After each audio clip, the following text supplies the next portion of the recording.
Amelia, a sus 71 años, se movía por su jardín con la gracia de quien lo conoce al dedillo, tierra como la palma de la mano. La paz de aquella mañana de otoño era una plegaria silenciosa, un estado de gracia ganado tras décadas de amor y pérdida.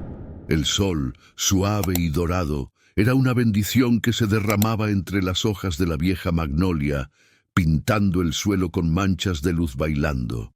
Cada flor era un testimonio viviente de que las cosas más bellas requieren paciencia, ten cuidado y raíces profundo, un legado susurrado por el viento. Su rutina era un ritual de calma, una danza con el tiempo. El café siempre se preparaba a través de un paño, llenando la casa con un aroma que era el recuerdo olfativo de su matrimonio con Arthur. El viejo reloj de pie en la sala no marcaba las horas, sino el ritmo de una vida de satisfacción, su tic-tac constante en el corazón de la casa.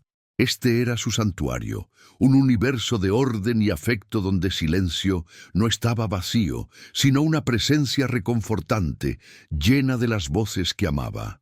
La conexión de Amelia con el mundo se manifestaba en pequeñas dosis de cariño. Ese día, Carlos, el cartero, sonrió al entregarle una carta. «Sus dalias están más hermosas que nunca este año, señora Amelia», dijo. Fue una interacción sencilla, pero reafirmó su lugar en esa comunidad. En ese pedazo de tierra ese era su mundo. No sabía que esta paz, tan cuidadosamente cultivada, estaba a punto de ser arrancada de raíz por una voz que ella misma había aprendido a pronunciar. Al otro lado de la ciudad, en una jungla de cristal y acero, el silencio en la oficina de Ricardo era un presagio de fracaso. En el piso 15, el aire acondicionado zumbaba como un presagio, y las pantallas de las computadoras arrojaban gráficos rojos que caían como sangre. El contraste con el jardín de su abuela era marcado. Allí nada crecía, nada florecía. Era un entorno árido, donde la ambición se había secado y la única cosecha era la desesperación. Su compañero, Marcos, salió de la sala con el rostro convertido en una máscara de furia contenida. «Te lo advertí, Ricardo, te advertí que era demasiado arriesgado», siseó, y sus palabras rebotaron como piedras contra el cristal de la sala de conferencias. «Nuestros inversores nos destruirán. ¿Qué vamos a hacer?» Ricardo intentó mantener una fachada de control, pero le temblaban las manos bajo la mesa. La arrogancia que lo había traído hasta allí era ahora el ancla que lo hundía, y el peso de sus decisiones lo asfixiaba. A solas, Ricardo miraba una foto en su escritorio. Él, niño, sobre los hombros de su abuela, ambos sonriendo en medio del jardín. Se aferraba a esa imagen como un náufrago. Necesitaba más tiempo, más capital, su casa. La idea se cernía como una serpiente venenosa y seductora. Sería temporal, se justificó. Le pagaría el doble, el triple. Estaba destruyendo legado de ella para construir la suya, sin darse cuenta de que un legado cual raíces es solo un edificio vacío, a punto de derrumbarse. El timbre del teléfono rompió la armonía de la mañana de Amelia. Respondió con su habitual voz tranquila. Al otro lado, la voz de Ricardo sonaba como un alambre de púas. «Abuela, soy yo. Necesito darme prisa». Amelia sintió un nudo frío en el estómago. Su prisa siempre precedía a un problema. «¿Pasó algo, hijo mío?» En el breve instante de silencio, después de lo cual, Amelia supo que su vida estaba a punto de cambiar para siempre. Su voz regresó, sin emoción alguna. «La inversión salió mal. Lo perdí todo». Las palabras seguían llegando. Un informe de daños brutal e impersonal. «El dinero del préstamo se ha ido. El banco iniciará el proceso de ejecución hipotecaria en 30 días. Lo siento mucho». Para Amelia, el mundo se ralentizó. El tic-tac del reloj pareció detenerse. El zumbido de una abeja fuera de la ventana se convirtió en un sonido ensordecedor. Sintió que la sangre le abandonaba la cara, y su mano se aferró al borde de la mesa de roble con los nudillos blancos. Fue el roce de un ancla en medio de un naufragio. Terminó su torrente de disculpas vacías. El teléfono se le escapó de la mano a Amelia. No hubo un golpe, sino un golpe sordo en el suelo de madera. No gritó. Todo su cuerpo estaba paralizado, una estatua de dolor. En ese instante de aniquilación, un rayo de sol, se filtraba por la ventana y se posaba sobre una rosa solitaria en el jarrón de la mesa, un pequeño y sutil milagro, una silenciosa promesa de que la belleza aún podía existir. Pero la promesa parecía lejana. Su mundo había dejado de girar, pero el de Ricardo, en cambio, estaba a punto de sumirse en un caos que jamás podría haber previsto. El silencio, que siguió a la desconexión del teléfono, fue distinto a cualquier otro que Amelia hubiera conocido. Lo que una vez fue un bálsamo, un lienzo en blanco para sus recuerdos felices, ahora era un sudario pesado y sofocante. El tic-tac del reloj de pie en la sala ya no era el corazón de la casa, sino la cuenta regresiva para su ejecución. Cada segundo era un martillazo en su alma, hundiéndola en un estado de shock paralizante. Permaneció inmóvil durante un tiempo incalculable, con el cuerpo frío y la mente en blanco. Lentamente, como quien despierta de una pesadilla y descubre que la realidad es peor, empezó a moverse. Sus pies la llevaban por la casa sin propósito, sino como una sonámbula en su propio mausoleo. En la sala, pasó la mano por la desgastada tela del sillón de Arthur. Cerró los ojos y casi pudo oler el tenue aroma de su tabaco de pipa, casi oír el suave sonido de él al pasar las páginas de un libro. Cada objeto era una reliquia sagrada en un santuario que acababa de ser profanado. Se arrodilló sobre la alfombra persa, la misma donde sus hijos habían dado sus primeros pasos, y una terrible pregunta brotó en su pecho. ¿Dónde estaba Dios en ese lugar? Silencio, la paz que siempre había sentido, esa certeza de una presencia divina que la cuidaba, pareció disiparse como la niebla. Fue una crisis de fe, una sacudida de sus raíces más profundo.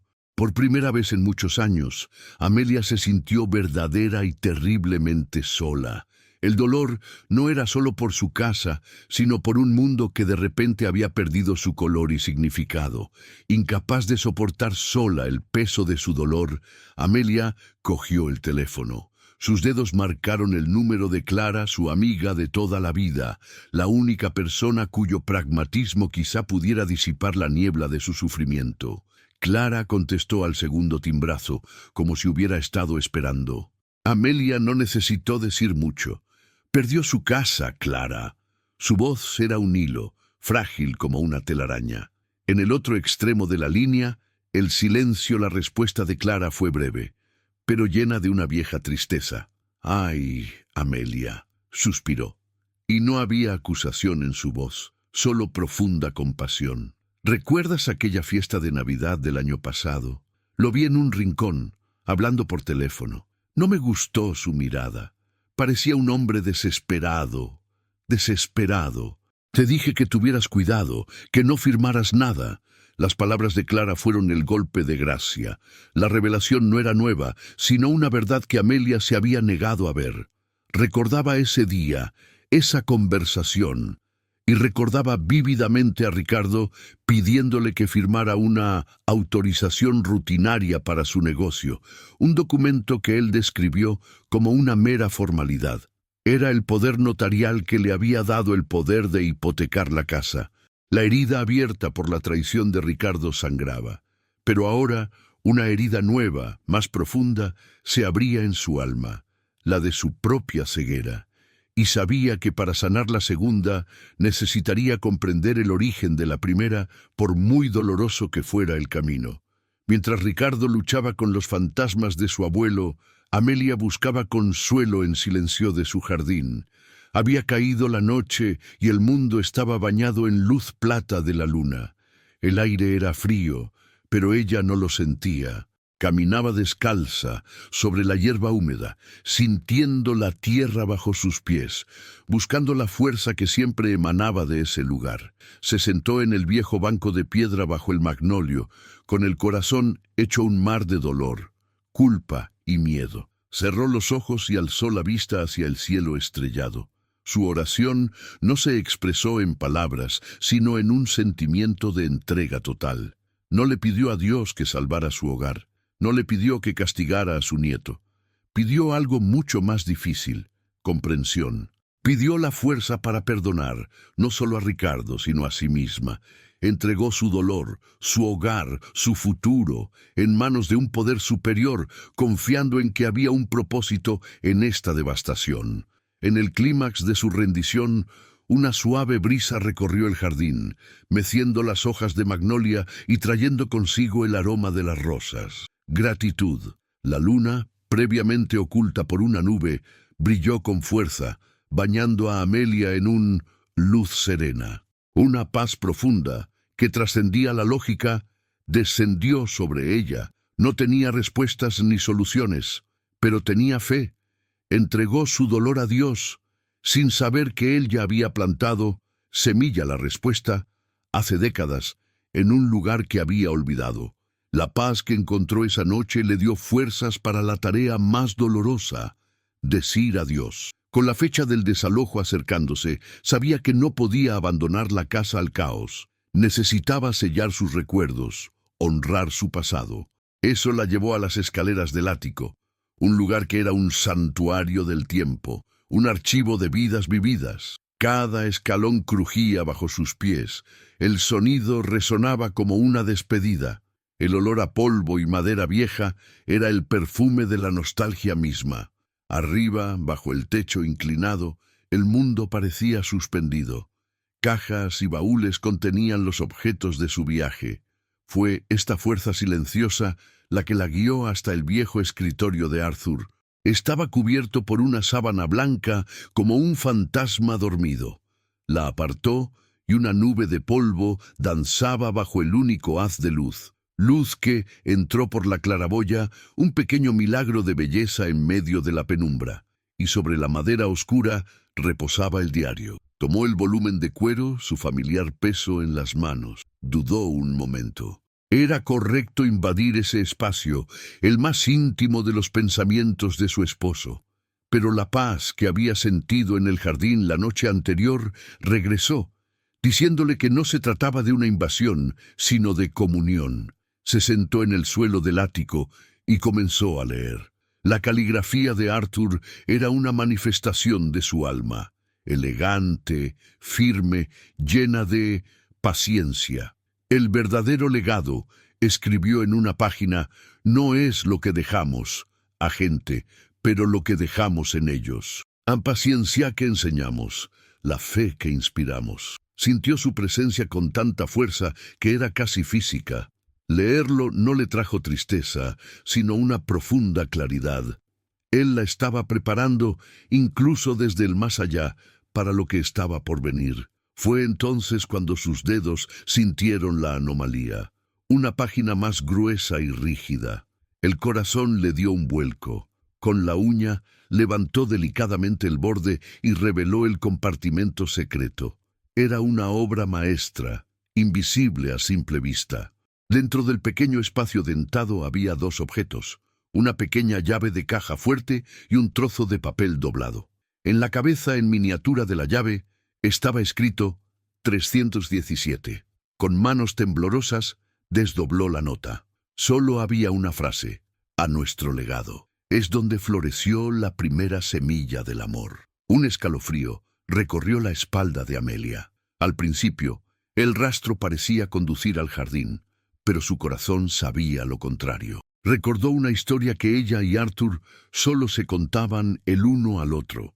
Recién casados y con poco dinero, el primer depósito que hicieron juntos en la sucursal central del Banco de Nassau fue un gran acto de fe.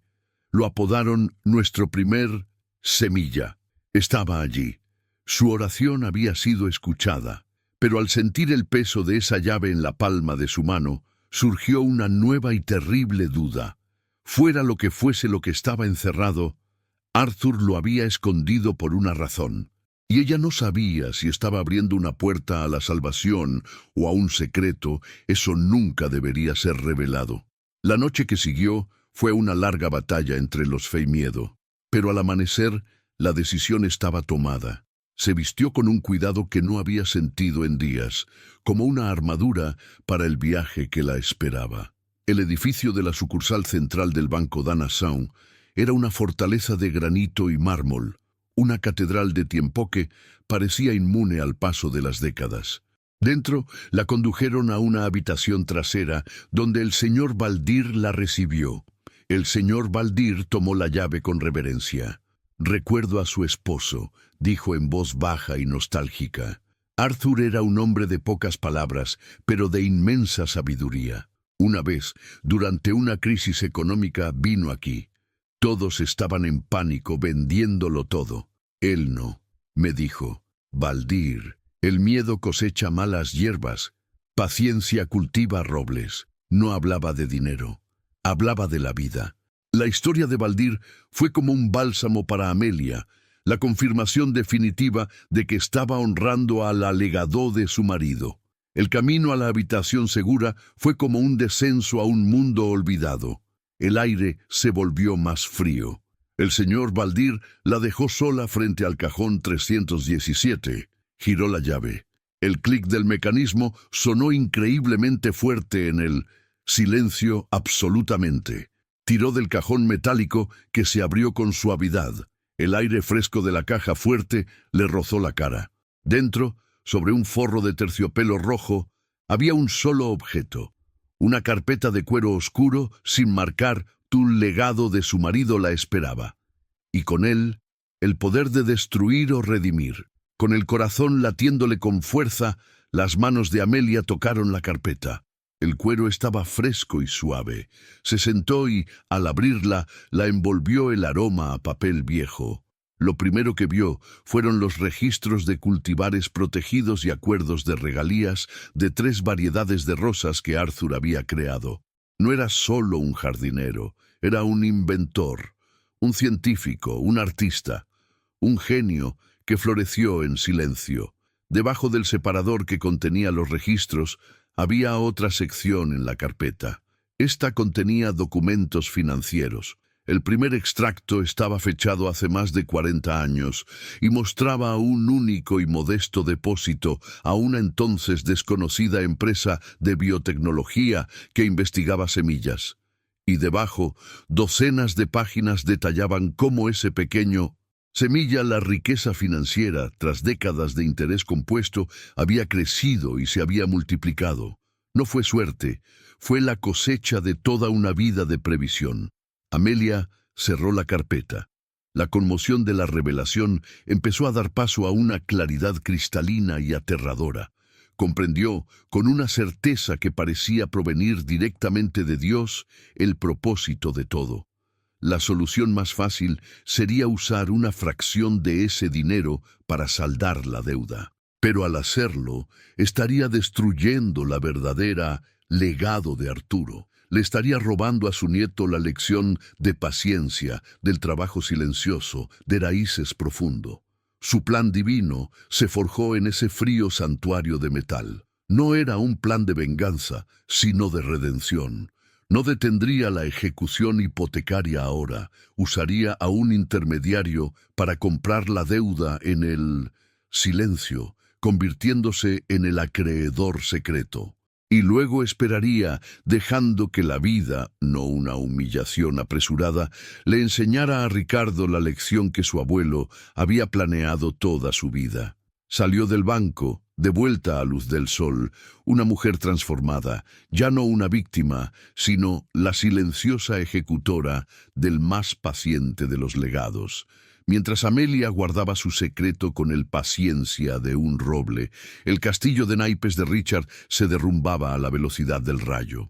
Su reputación, el bien más preciado que había cultivado con tanto esfuerzo orgullo, fue pulverizado en cuestión de horas. Su quedalla no era una metáfora, era un descenso muy real a las profundidades de la ley y del deshonor público. Su vida social se desvaneció. Sus amigos dejaron de devolverle las llamadas. Se vio obligado a abandonar su lujoso apartamento.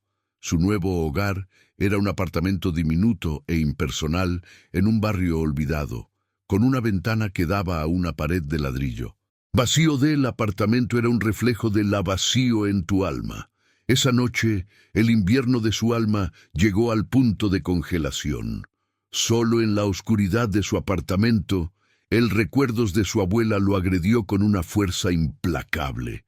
El contraste entre su amor y su traición egoísta se volvió insoportable.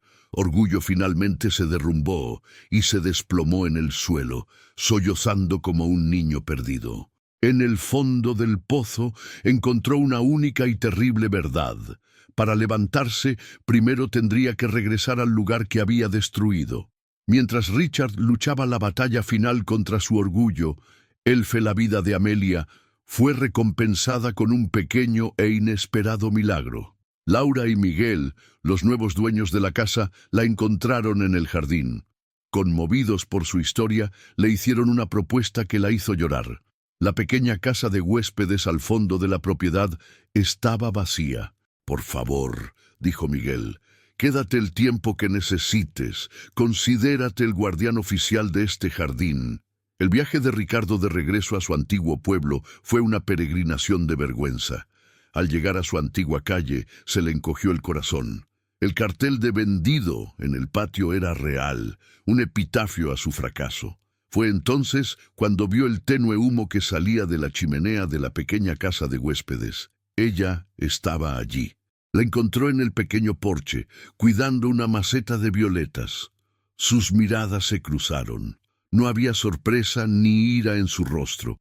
Había una tristeza y una aceptación ancestrales que lo desarmaron por completo. Intentó articular las palabras, pero se le cerró la garganta. Ante esta mujer, a la que había destruido, no era más que un niño destrozado. Cayó de rodillas en la hierba, con el cuerpo destrozado por sollozos de un dolor que brotaba de lo más profundo de su alma. Sus lágrimas limpiaron el polvo de la arrogancia, pero el perdón, descubriría, no era un regalo, sino un viaje que apenas comenzaba. El llanto de Ricardo, violento y purificador, acabó calmándose, dando paso a un silencio agotado y tembloroso. Permaneció de rodillas en el tierrafrío, cabizbajo. La vergüenza lo agobiaba como una montaña. Amelia no dijo ni una palabra. No había un «está bien» ni un «te perdono» en sus labios. Sabía que las palabras serían demasiado baratas para una herida tan profunda. En cambio, hizo lo que siempre había hecho. Ofreció su presencia, una silencio que no juzgó, sino que acogió el dolor en su estado más puro. Lentamente extendió la mano, no para acariciarlo, sino para ayudarlo a levantarse. El roce de su mano, pequeña y arrugada, pero sorprendentemente fuerte, fue el primer ancla que Ricardo sintió en meses a la deriva. Se enderezó, con el cuerpo dolorido por una tensión que ni siquiera sabía que sentía. Sus ojos no se atrevieron a mirarla. En silencio, lo condujo a la pequeña casa de huéspedes, un modesto refugio que, en ese momento, parecía el único refugio seguro del mundo. Lo sentó en una sencilla silla de madera mientras encendía una vieja estufa de leña. El sonido de los leños crepitantes y el calor que poco a poco comenzó a emanar de la estufa fueron los primeros actos de sanación. Él observó su espalda, inclinado sobre su trabajo, y vio en ella la inquebrantable fuerza de sus raíces, una fuerza que había intentado cortar, pero que, inexplicablemente, aún lo sostenía. El silencio entre ellos ya no había un abismo de culpa, sino un espacio sagrado donde un alma estaba siendo cuidadosamente curada. Amelia no preparó un festín. De su pequeña despensa sacó papas, zanahorias y una cebolla. El sonido del cuchillo cortando las verduras en la tabla de madera era rítmico, meditativo. Preparó una sopa sencilla, la misma que le había preparado cuando estaba enfermo.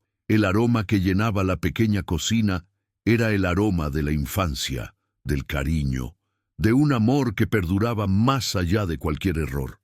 Esto no era solo alimento para el cuerpo, era un sacramento para un alma hambrienta. Cuando la sopa estuvo lista, la sirvió en 2 cuencos de barro. Se sentaron a la pequeña mesa y ella le entregó un trozo de pan. Él lo tomó, con las manos aún temblorosas. La primera cucharada de sopa caliente fue como una bendición, un calor que le recorrió el pecho y empezó a derretir el hielo que se había formado alrededor de su corazón. Comieron en silencio y, en ese acto compartido, algo fundamental cambió. La sopa era el perdón en su forma más humilde, no una absolución, sino un simple sustento para el camino que nos aguardaba. Cuando terminaron, lo miró a los ojos por primera vez, con una expresión serena pero inquisitiva. No había ira, pero tampoco la antigua adoración ciega. Había una nueva sabiduría, forjada en el fuego del dolor que él le había causado. Lo vio no como su nieto prodigio, sino como un hombre que necesitaba aprender a caminar de nuevo. No le ofreció soluciones, ni el consuelo de su fortuna secreta. En cambio, le planteó la pregunta más aterradora y necesaria de todas. «¿Qué vas a hacer mañana, Ricardo?», preguntó con voz suave pero firme. La pregunta quedó suspendida en el aire, sin ninguna expectativa. Abrió la boca, pero no obtuvo respuesta. Por primera vez en su vida no tenía plan, estrategia ni perspectivas de futuro. Era una página en blanco. «No lo sé», susurró. La confesión fue un acto de rendición total. Amelia simplemente asintió, como si esa fuera la única respuesta correcta.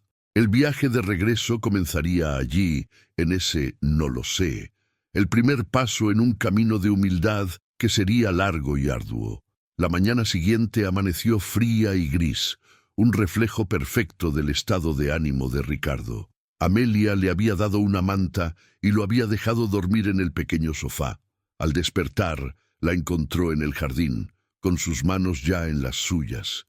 Tierra cuidando las violetas como si nada hubiera pasado. Ella no lo presionó, no le dio órdenes. La libertad que le ofreció fue aterradora. Era la libertad de elegir su propio camino de penitencia. Ese día hizo algo que no había hecho en años. Caminó por la ciudad, no como un conquistador, sino como un desconocido anónimo. Visitó agencias de empleo, llenó solicitudes y se sentó en salas de espera junto a otros hombres y mujeres cuyos rostros reflejaban la misma preocupación que él. Su impresionante currículum era ahora una maldición. O no creían que realmente buscara un trabajo de baja categoría, o lo veían como la cara del fracaso de Nexus Future. El rechazo fue un trago amargo, pero necesario. Cada no desprendía una capa más de su antiguo orgullo, obligándolo a afrontar su nueva realidad. Tras una semana de puertas cerradas, pasó frente a una pequeña y vieja librería llamada Osemeador. Un letrero descolorido en el escaparate anunciaba «Se busca ayudante». Impulsado por un instinto que no comprendía, entró. El dueño, un hombre mayor llamado Elías, lo miró por encima de sus gafas. Reconoció a Ricardo, pero no había desprecio en su mirada, solo una curiosidad cansada. «Este no es trabajo para un hombre como tú», dijo Elías. «Es un trabajo duro, la paga es baja y la única riqueza que ofrecemos está en las páginas». Ricardo lo miró a los ojos. «Es la única riqueza que me queda», respondió con voz firme y una sinceridad recién descubierta. Consiguió el trabajo. El trabajo en la librería era a la vez un bálsamo y una pesadilla. Desempacar cajas pesadas, barrer el suelo, organizar estantes polvorientos. Estas eran tareas que su antiguo yo habría encontrado humillantes. Pero para el nuevo Ricardo eran una forma de oración, un trabajo físico que calmaba la tormenta en su mente. Encontraba una alegría inesperada en el olor de los libros viejos, la textura del papel, el silencio respetuoso del lugar. Elías era un líder de pocas palabras, pero de gran sabiduría. y bajo su silenciosa tutela, Ricardo comenzó a reconectarse con un mundo que había olvidado. Empezó a leer. Devoró los libros de filosofía, las novelas clásicas, los tratados de botánica que a su abuelo le habrían encantado. Estaba reconstruyendo su mente, no con datos y estrategias de mercado, sino con ideas sobre la virtud, el propósito y la redención. El trabajo le dio estructura, y los libros le dieron un mapa hacia su alma perdida. Por primera vez, trabajaba no para construir un imperio, sino para reconstruir a un hombre. Al final del primer mes, recibió su primer sueldo. Era una suma modesta, una fracción de lo que solía gastar en una sola cena. Sostenía los billetes gastados en la mano y sentía un peso, una dignidad, que ninguno de sus millones le había dado jamás. Era fruto de su propio sudor, de su humildad. No pensó en saldar una deuda ni en comprarse algo. Su primer pensamiento fue para ella. Ese sábado no fue con las manos vacías a visitar a Amelia. Pasó por una floristería y con el dinero que había ganado, compró una rosa roja de la variedad Gratitud. Al entregársela sus ojos se llenaron de lágrimas. «Sé que no es nada», empezó él con la voz quebrada. «Lo es todo», lo interrumpió ella, tomando la flor con una reverencia que parecía sagrada. Miró la rosa, luego a su nieto. Vio sus manos, ahora ligeramente callosas por el trabajo. Vio el cansancio en sus hombros, pero también una nueva luz en tus ojos, una luz de paz duramente ganada. Vio su alma, finalmente floreciendo en la tierra fértil de la humildad. En esa rosa, Amelia no solo vio una flor, vio la señal que había esperado con toda su vida, paciencia. Él sabía que era el momento, estaba listo para lo real, legado. Amelia sostenía la rosa que Ricardo le había regalado. El terciopelo de sus pétalos contrastaba con los callos de sus manos. Aspiró profundamente el aroma de la flor. Un aroma que era una mezcla de tierra, sol y paciencia era el olor de la obra de Arthur, y ahora el olor de la redención de su nieto. «Hay algo que necesito mostrarte», dijo con voz suave pero con un peso solemne. «Algo que tu abuelo dejó para nosotros». Ricardo la miró con curiosidad mezclada con reverencia. No hizo preguntas, solo asintió. Había aprendido en sus meses de silencio y humildad para confiar en su sabiduría. A la mañana siguiente, volvieron sobre sus pasos hasta la sucursal central del Banco de Nassau. Para Ricardo, entrar en aquel imponente edificio fue como adentrarse en un mundo que creía perdido para siempre. Pero esta vez no entró como un amo del universo, sino como un humilde peregrino, siguiendo los pasos de su abuela. El señor Valdir los recibió con la misma respetuosa amabilidad, conduciéndolos a la sala privada sin mediar palabra, como un sacerdote preparando un ritual sagrado. El aire estaba cargado de expectación. Amelia colocó la vieja carpeta de cuero sobre la mesa pulida. La abrió y lo primero que reveló no fueron números, sino el alma de Arthur. Eran los registros de los cultivos, los dibujos botánicos de sublime precisión. «Tu abuelo no era solo jardinero, Ricardo», dijo con la voz entrecortada por el orgullo. «Era un poeta de la tierra, un científico de corazón». Mientras Ricardo miraba con asombro los dibujos, la escena se disolvió en una escena retrospectiva llevándolo al invernadero tarde en la noche. Se encontró pequeño, observando a través de la rendija de la puerta, mientras su abuelo estaba de pie bajo el luz de una lámpara, trabajando con concentración monástica, un creador en su santuario secreto. Entonces, Amelia sacó los documentos financieros de la carpeta. La verdad brotó en cascada, no como una avalancha, sino como la corriente de un río poderoso y constante. Le mostró el primer extracto, el pequeño semillasistema financiero implantado hace más de 40 años. Creía en el poder del crecimiento lento, explicó. Veía el mundo con los ojos de un jardinero. Sabía que raíces, los más fuertes, son los que crecen en la oscuridad, con paciencia y la fe. Ricardo siguió con la mirada las páginas y páginas de extractos, viendo que los pequeños semillas se convirtió en un roble financiero. Su mente, una vez entrenada para calcular riesgos y ganancias rápidas, luchaba por comprender la magnitud de eso, paciencia de esa visión a largo plazo. La fortuna era inmensa, pero por primera vez en su vida el dinero era lo menos impresionante de la historia. Lo que lo dejó sin aliento fue la profundidad del amor y la visión de futuro de su abuelo. Recordó la historia que le había contado Amelia, de Arthur en el banco durante la crisis. El miedo cosecha malas hierbas, el paciencia crece robles. La frase, que una vez había sido solo un viejo proverbio para él, ahora resonaba con el peso de una voluntad. Miró la carpeta, luego a su abuela, y la magnitud de su plan, de su silencio, de su espera, lo golpeó. Ella tuvo ese poder desde el principio. Podría haberlo salvado de la humillación, el dolor, la queda, pero ella decidió no hacerlo. La catarsis llegó como una ola, una mezcla abrumadora de vergüenza, gratitud y un amor tan profundo que dolía. Finalmente lo entendió.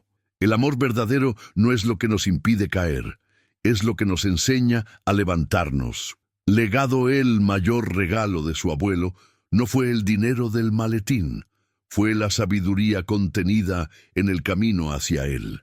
Miró a Amelia. Las lágrimas corrían por su rostro.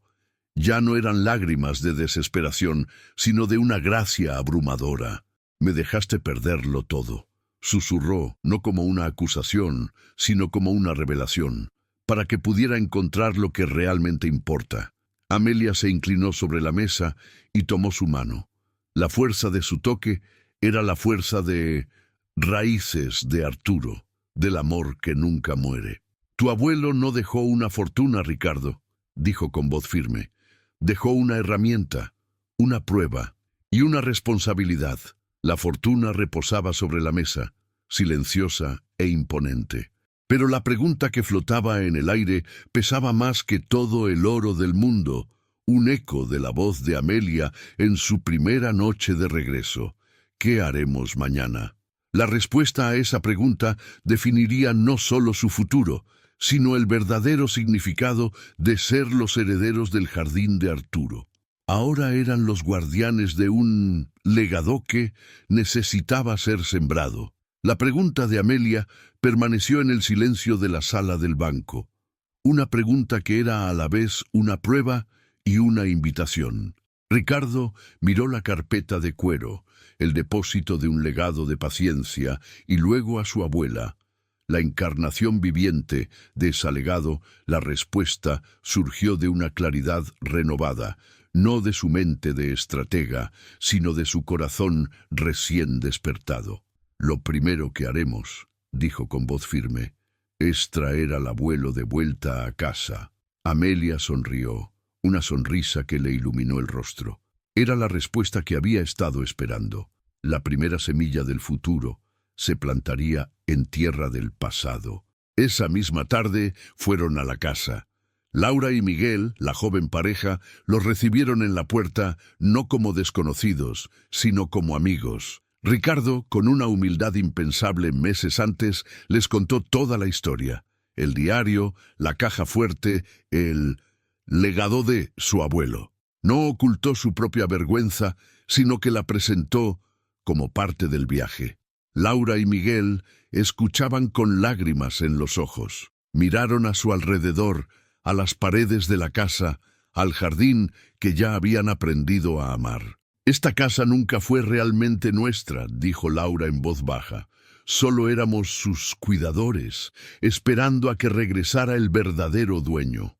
En un acto de bondad que selló el círculo de los pequeños milagros, acordaron vender la casa de vuelta, no al precio de mercado, sino al mismo precio que habían pagado por ella, negándose a lucrarse con una historia de amor. Con la casa de vuelta en sus manos, surgió la verdadera pregunta: ¿qué hacer con la fortuna restante? Una noche, sentados a la mesa de la cocina, la misma mesa donde se habían forjado tantos recuerdos, Amelia y Ricardo planearon su futuro. «Tu abuelo no nos guardó esto», dijo Amelia.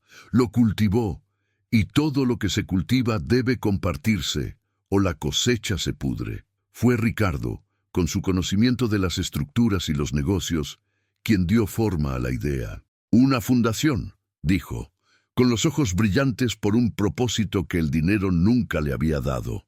No solo para dar dinero, sino para enseñar lo que el abuelo sabía, para enseñar sobre paciencia, sobre el cuidado de la tierra, sobre encontrar riqueza en el lento crecimiento de las cosas. La idea floreció entre ellos, una semilla regado por la sabiduría de uno y la energía redimida del otro. Lo llamarían la Fundación del Jardín Arturo. La primera reunión del Consejo de Administración de la Fundación tuvo lugar en esa misma sala. No fue una reunión de ejecutivos, sino un encuentro de almas unidas por una historia.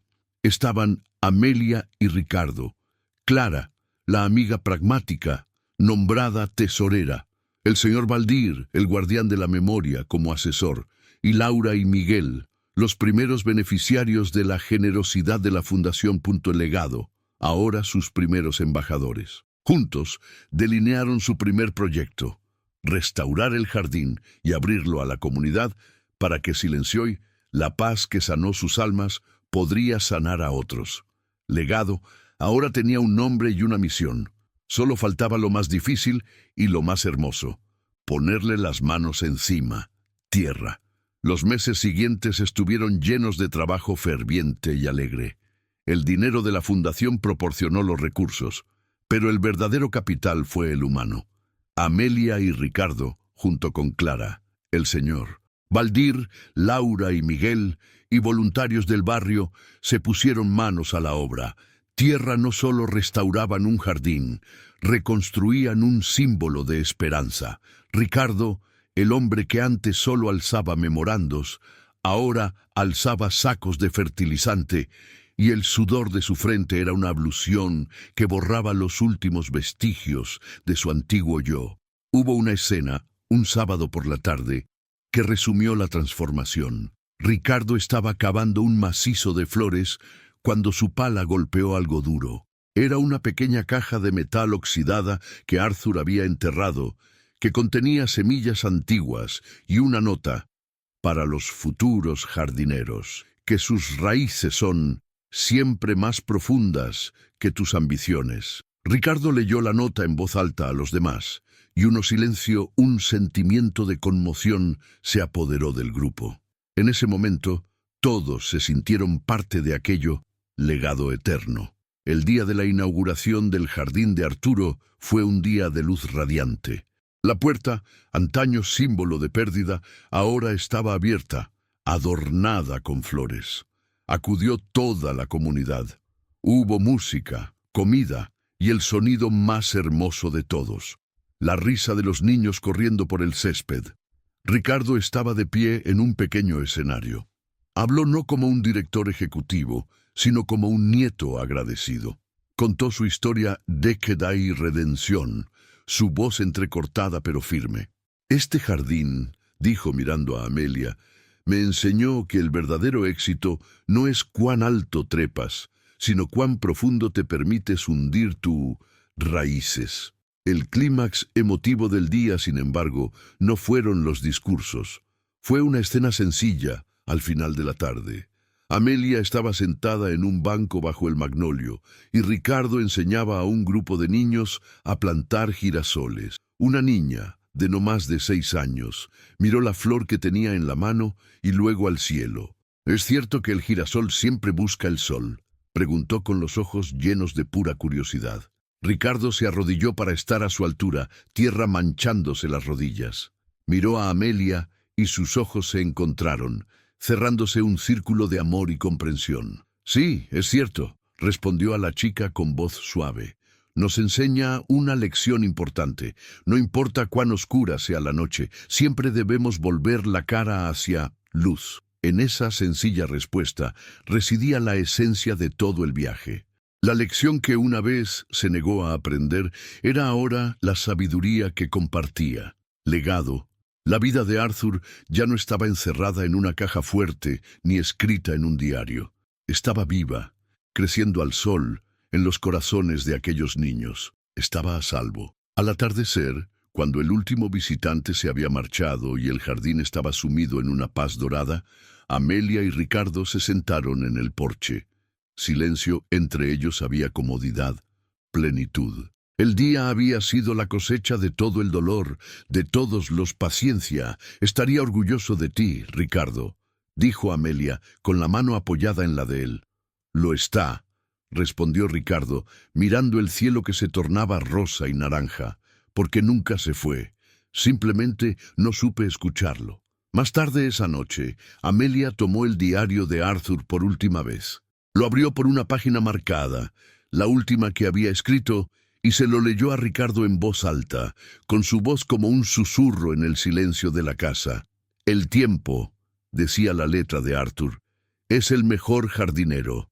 Poda nuestros excesos, riega nuestra fe con lágrimas y usa el fertilizante de nuestros errores para fortalecer nuestros corazones, raíces. No temas al invierno del alma, porque está en silencio del frío que preparan las semillas de la primavera. El amor, como el tierra, es lo único que queda. Plántalo, cuídalo, y te cuidará mucho después de que te hayas convertido en parte de él. La voz de Arthur llenó el espacio, no como un fantasma, sino como una bendición final para el futuro que habían construido a partir de él. Legado el viaje había sido largo y doloroso, pero cada paso había sido necesario. Una semilla de traición había, paradójicamente, dado a luz un bosque de redención. Y en el corazón de ese bosque, el amor, regado por Pacienciae, iluminado por la gracia, se hizo fuerte y eterno, sus raíces entrelazados para siempre en la historia de esa familia y de esa tierra. Y así, el viaje de Amelia y Ricardo llega a su fin, no en un punto final, sino en un jardín floreciente de nuevas posibilidades. Su historia es un espejo de nuestras propias vidas, un recordatorio de que raíces los más fuertes a menudo crecen en los suelos más difíciles, fertilizados por nuestros errores y regados por nuestras lágrimas. Nos enseña que la verdadera legado no es lo que acumulamos en cajas fuertes, sino el paciencia, la sabiduría y el amor que sembramos en los corazones de quienes nos rodean. Si esta historia tocó tu alma y crees en el poder de los mensajes que inspiran y sanan, te invitamos a unirte a nuestra comunidad. Suscríbete al canal y activa la campanita para no perdernos ninguna de nuestras futuras historias de fe, perdón y esperanza. Cada nuevo miembro es una flor más en nuestro jardín. Y ahora queremos saber de ti. Deja tu comentario a continuación. Cuéntanos desde qué ciudad nos estás viendo. Nos encanta saber a dónde viajan nuestras historias. Y si lo sientes con el corazón, compártelo con nosotros. ¿Cuál fue la lección más importante que te enseñó el viaje de Amelia y Ricardo? Tu perspectiva enriquece nuestra comunidad. Cultivemos juntos este espacio de reflexión y luz.